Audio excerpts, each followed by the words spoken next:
My grandmother had a basic question when viewing the events in the world, and I know she wasn't unique. Her question was whether or not it was good for the Jews.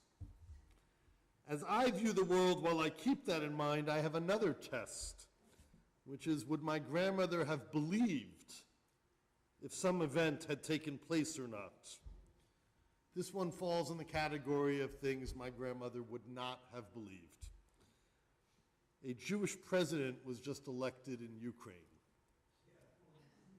My grandmother would have believed what I looked up earlier this week in the Encyclopedia Judaica, an update published in 2007 and not a resource I look at often anymore, but a good place to see the growth and the reality of Jews in Ukraine, an area of which I am identifying as the Encyclopedia Judaica identifies roughly where the Ukraine is today.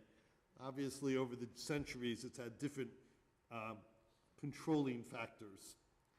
At the close of the 16th century, there were about 45,000 Jews living in the eastern regions of Poland, which were inhabited by Ukrainians. Before the massacres of 1648 and 49, their numbers had increased to at least 150,000. In the census of 1764, 258,000 were enumerated, though in fact their number was probably over 300,000. In 1847, according to official sources, there were almost 600,000 Jews in the Ukrainian regions, though they actually probably numbered up to 900,000.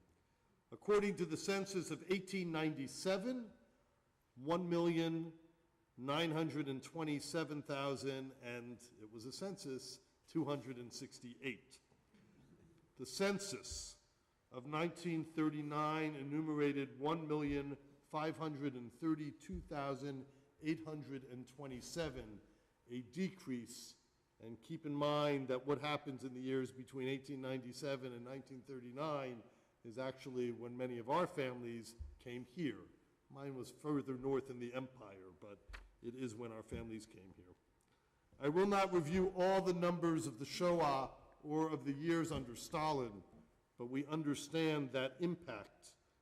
But I will allow, as the Encyclopedia Judaica sums up this section, that grassroots anti-Semitism, despite what happens over the decades or centuries, has not disappeared in Ukraine. My grandmother would not have believed it, and neither would any of those Jews who lived through 4 centuries of persecution or prejudice at best. It is still hard to believe here, 5 years into a Ukrainian civil war, that is in large part a thinly veiled Russian effort to simply reclaim control of land it wishes it still owned. Some of you may remember that I traveled to Kiev, the capital of Ukraine, in 2013. We didn't know at that moment how lucky our timing was going a year before the war started. It was hard to believe then simply that to be in Kiev in February, we actually didn't need our coats. It was that warm that week. But that's easier to believe than the recent Ukrainian runoff election results. Volodymyr Zelensky was just elected president of Ukraine. He assumes office, assuming everything goes smoothly, in June of this year.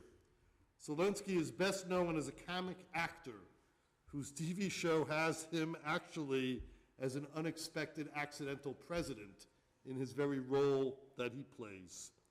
He studied law in college, but he's never earned his living that way. He's learned his living as an actor and a comedian. Zelensky, let's be clear, is not a practicing Jew. But can we imagine prior voters in Ukraine electing a Jew whether or not he ate matzah during this past week? Even in 2019, it's shocking that Volodymyr Zelensky was elected president of Ukraine. And if you want to add to the shock, a fact that didn't get much attention when it happened, the current prime minister of Ukraine is also Jewish. Volodymyr Grossman, his parents are both Jewish, I don't think he was eating charoset this past week either. The world has indeed changed. That doesn't mean that Ukraine is a pleasant place to live, probably for most people, but certainly not for Jews. However, in 2013, I observed struggling but exciting Jewish communities there and a robust communal support effort for those who had survived these persecutions and simultaneously for the youngest generation in preschools. Ukraine is still a place engaged in war, and I, on the long list of jobs I would consider undesirable, would put both President or Prime Minister of Ukraine on that list for myself. But it is a place where Jewish life has held on in a way that is impossible to imagine from over these centuries. Passover's end, the holiday as a whole, reminds us to be aware that redemption is a possibility. Our tradition encourages us to embrace as real the idea that society can change, that history can move, even if only slowly, in a positive direction. Change is possible, even as it may be unbelievable. Rabbi Karen Kadar teaches for this week after Seder that we change when we decide to change, that we grow when we decide to grow. Decision is the consciousness that we must try another way. When we decide to live another way, we can. As I thought about the dire Jewish history in Ukraine and pondered the real but unbelievable election of Jews to highest office there, I thought about the differences in rate of change and nature of change, and realizing that the fluke, or the reality, or the willingness to elect one or two Jews to office does not mean the world around us has fundamentally and totally changed. It just doesn't mean it's exactly the same.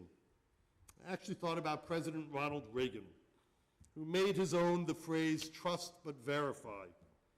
That should be advice for all of us when we see positive movement in the roles of Ukrainian Jews, even as we see anti-Semitism in Ukraine, and certainly in other parts of Europe, and certainly in the United States. We should trust that change is possible, but we should also verify, if you will, keeping our guard up, being aware. I learned on the internet, a source I turn to far more often than the Encyclopedia Judaica. There are books I turn to more often. I just think most of us don't turn to encyclopedia anymore. I learned on Wikipedia that trust but verify becomes an interesting phrase to apply to a discussion of Ukraine, because it's a phrase, according to Wikipedia, whose origin is found in Russian culture. Now, we as Americans may lump together generally Ukraine and Russia, linguistically, culturally, historically, but if we lived in those countries, we would be reminded that while they share history, they see themselves as two very different countries. That reality would not have been lost on my grandmother. Trust but verify. Look at events in a certain country and realize that our guard still has to be up there and elsewhere. It is possible that the changes and realities of contemporary Ukraine may make the election of these two Volodymyrs either a trivial footnote or a mark of a moving, real change in an unusual corner of the world. In each land, we must try and distinguish between what is a mere fluke and what indicates change over time. We can hope it is the latter, but we should also verify. Shabbat Shalom.